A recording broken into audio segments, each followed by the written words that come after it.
Coach, how's your day been today? I feel like jam-packed with interviews from start to finish. Yeah, it's a busy day, but talking to people. Talking to people is the easy part. Winning games is the hard part. What do you think has been the most asked question of you today? How does it feel to be back home? How do you awake the sleeping giant, per se, whatever that saying is? That one. What do you think about Bo Nix? So those are the three easy ones that people just keep throwing my way. Yeah. Well, Coach, what do you think about Bo Nix? Do you want me to answer, or do you want me to send you to, one of the other 97 answers? He's an unbelievable human, man. I'm so happy for him to be able to try to achieve what people said he couldn't achieve anymore. He had a goal as a high school kid coming out to win the Heisman, to do all these great things, and then everybody counted him out. And he thought his dreams and his aspirations that he dreamt of since he was 4 years old were over. And even last year, nobody believed in it. And now this year, it's like, whoa, all these things can actually happen again? Mm-hmm. How many times in your life do you have dreams? Do people think you're going to achieve them? And then they erase them. And then you can actually achieve them again. It's just pretty unique and special, and I'm rooting for him. Every week but 1 week, and he knows that. Coach, you brought it up, just the questions that you've been asked all day. What's something that maybe people haven't asked you that you wish they would have? Is Jalen Conyers going to eventually be in the WWE? Well, that would be a good question. And the answer is probably yes. I don't know. That's your guys' job. Why are you trying to get me to do your job? Look, we brought Jalen in to do a podcast, and he's turned out all right. Yeah. Okay, so we thought we'd just hand it over to you. Okay, speaking of Jalen, Jalen and Jordan are out here representing ASU for Media Day. What are those two like, and why are those two the two that were chosen to represent ASU?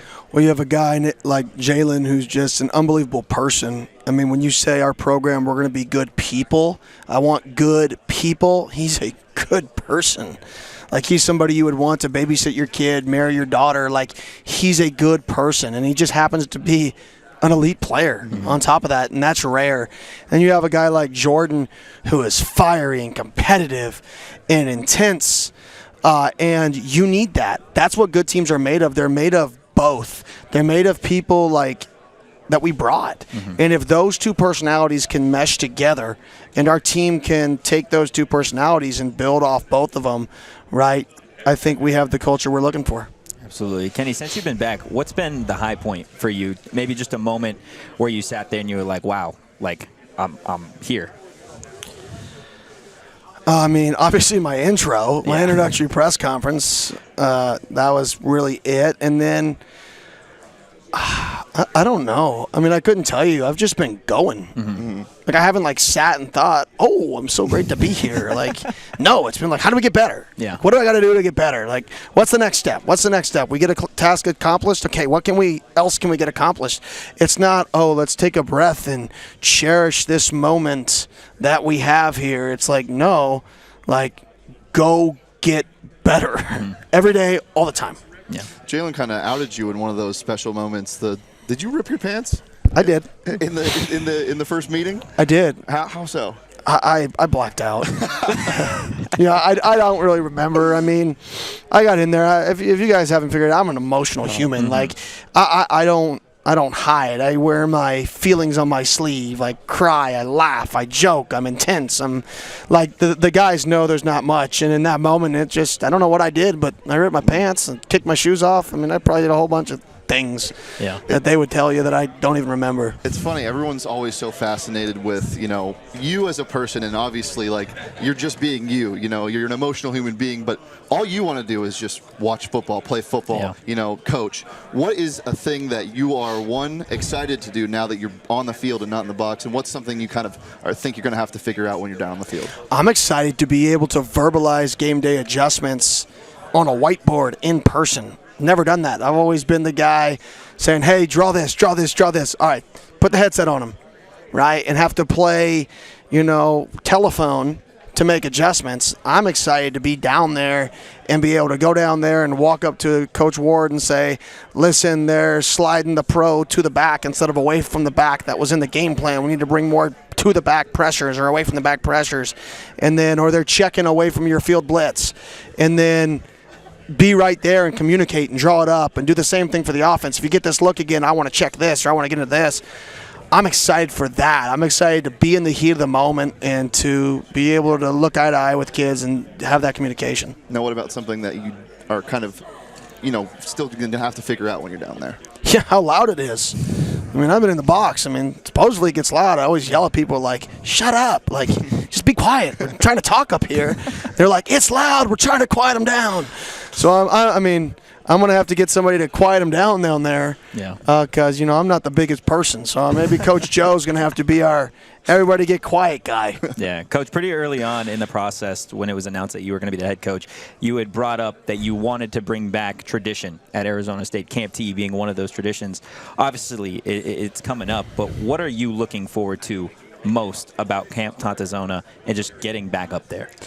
I'm looking forward to everybody complaining about no cell phones. Mm-hmm. I know you guys think that's a joke, but I really am. I'm looking to see the kids who show up and all they do is complain about something versus the kids that show up and embrace it. Because that tells you a lot about somebody. Somebody who shows up to practice, oh, I didn't sleep well, and they can't go perform. Well, welcome to week 8. Mm-hmm.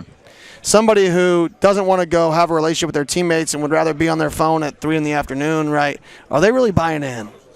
Like, where's the disconnect, right? So I'm really looking forward to the guys having to just struggle a little bit, but can they turn that struggle into a moment and memories that'll last a lifetime? And that's what I'm looking forward to. You mentioned that the mornings are going to be football, but after that, it's just all team bonding. Do you have anything special planned yet for that? Any events, any hikes or whatever for Camp T? I do, but I can't tell you because I can't tell them. That's fair. So I can't, so maybe when we get closer I can tell you on the down low, but even if I told, Jalen, he would tell the world. So, I mean, he's probably not the best person. Not the best person to tell that to. I want to ask you a little bit about a guy like Xavier Guillory, who I feel like has gone a little bit under the radar from a national perspective, but local media that's been out there that's seen him understands what he is capable of, at least in terms of practice. But what does a guy like Xavier Guillory bring to a team, and then what does he bring to an offense? More importantly than his physical skills, which you guys saw, he's athletic, he's tall, or he's good length, right? So he's a 6'1" kid that runs, low 4.4. He's got ball skills. He cares so much that if you care 50% of his care level, he made you better. Like, his drive to be successful is so incredible that he's just going to raise the standard of everybody around him. And that's what you're trying to do in bringing in kids. That's what you're trying to do in making a culture is, can you bring people in here who raise the bar, not lower it? Mm-hmm. Not physically from an athletics standpoint, but from how you prepare and how well you care. Because a kid like that's going to make everybody around him better, and it's going to make everybody around him say, man, I need to get out there and do something extra. And he brings that every day.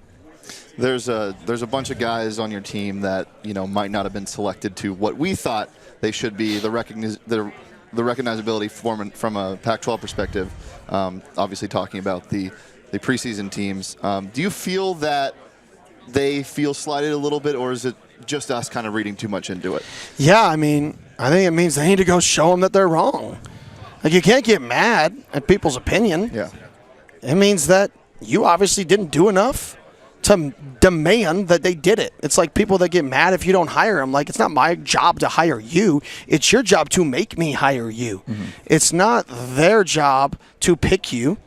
It's your job to make there be no doubt that they have to pick you. So for me, I don't read into all that because it's your job as a player to leave no doubt. Yeah. So if you want to care about that stuff and you care about all the rankings and all whatever that stuff is, leave no doubt. Don't let them leave you out. Yeah. Coach, I know it was only a handful of weeks that you really got to see it in action, but how much do you think Jaden Rashada grew as a player and as a quarterback through his first collegiate spring season? Yeah, I think unbelievable amount. He learns something new every day, and it clicks and it clicks and it clicks. And through summer's the same thing. I talk about how when you're getting with a quarterback and learning a quarterback and teaching a quarterback, when you teach the scheme, you're in like English 300. Right? But before you can even get to teaching the scheme, you have to teach English 101, English 202, intro to, I don't know, commas, whatever it is, right? You have to get all this knowledge before you can even begin to understand what we're trying to accomplish in the scheme and the checks and where we're going with the football. So you have these other veterans who have all those courses, and we come in with the scheme and it's like, okay, I'm here. Then you have the younger guys who come in and we're talking scheme, but then on the back end, you got to teach them 101 and 202 and comma class so they can truly understand what's going on, and he's getting better every day. Comma class. That sounds like an interesting class. Yeah, I never took it. I didn't either. But we are a top 40 institution There you go. in the country and a top 20 public institution in the country. So your old ASU is out. The new academic ASU is in. With comma classes. I don't know about those. You went to Disneyland over the summer, correct? That's the fact. How'd you know? What was your favorite ride? It's a small world. That's Ride what we. slaps. Yeah, well, it was with my little boy, and he just likes to ride it around and around. Oh no. And around and around. So it became a really long world after all. Coach, on that note, before we let you get out of here, just with Pac-12 Media Day obviously coming to a close here in just a bit, we've got fall camp, Camp T, and then before you know it, the season will have started. What's your message at this point with less than 50 days to go to Sun Devil Nation? Watch our guys play. Don't worry about wins. Don't worry about losses. Watch the passion. That's it. Coach, thank you as always. Thank you. I appreciate it. You're not going to do magic. I'm not going to do magic. Okay. Well, I'll disappear. Oh, whoa. Here I go. Thanks, Kenny.